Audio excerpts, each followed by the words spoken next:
Hi everybody, it's Lavinia. Welcome to my channel. Today I just wanted to show you what I've been doing with some watercoloring that I've been practicing on. And I've been making this little small watercolor of this larger picture that I found in this Cozy Cats, Coloring Cozy Cats.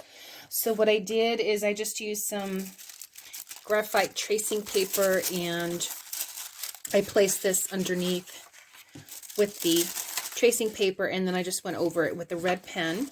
I didn't go over every single little detail. As you can see, for example here, I didn't put every single little thing, but I wanted to practice blending and charging and other types of techniques, and I thought this is coming out really cute. I just need to finish up this portion here.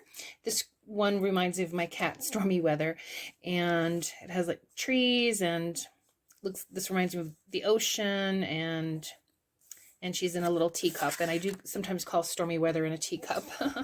So I've been doing that, and I do like the way, again, that this one here turned out. I've also been practicing in one of the watercolor books some designs. So I made this vase with some peonies. I've never been good at making vases. They always for some reason come out lopsided. So, but I do like the way the vase turned out. The peonies, maybe they're a little bit too blended or out of focus for what I was looking for. But again, I'm just practicing. But overall, I do like the way that one came out. I saw a tutorial from someone making goldfish, and it's as if you're looking at the goldfish from the top. I'm always used to looking at goldfish from the side, so this was a new technique. I'm used to painting in oils, so it looks kind of dull and flat to me, but I know it's just, again, a first try, so I may do some practice ones, and, you know, the colors, the watercolors, you know, are just the Hobby Lobby paints, so I'm sure it's a lower grade, of course. So, but you know, for practice and, you know, just to have fun, I do like the way that turned out, more or less.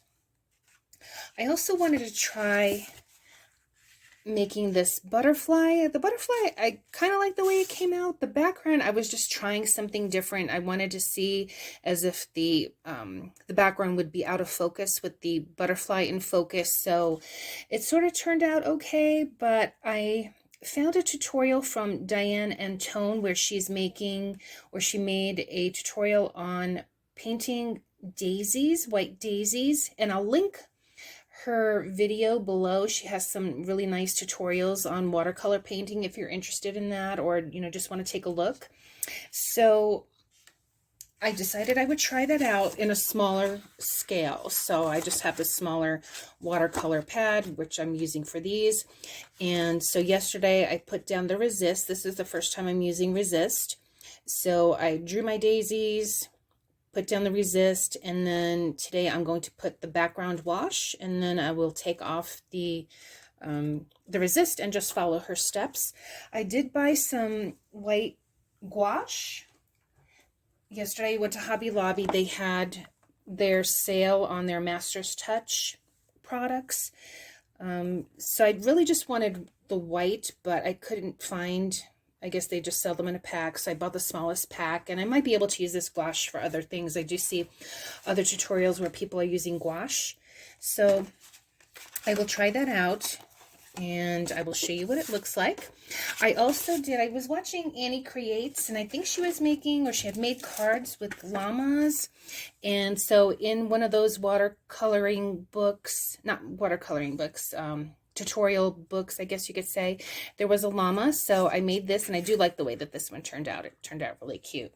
So that's what I've been up to, and going to try that out, and I hope everyone is having a good Sunday. We have some snow here. I've uploaded a video on that, and I hope you like, subscribe, hit the bell to receive notifications. I'm going to be doing some sewing tutorials. I might be doing, I think, my vinyl pouch maybe later on today. So, but I hope you like this, and I will see you soon. Take care, everybody. Bye.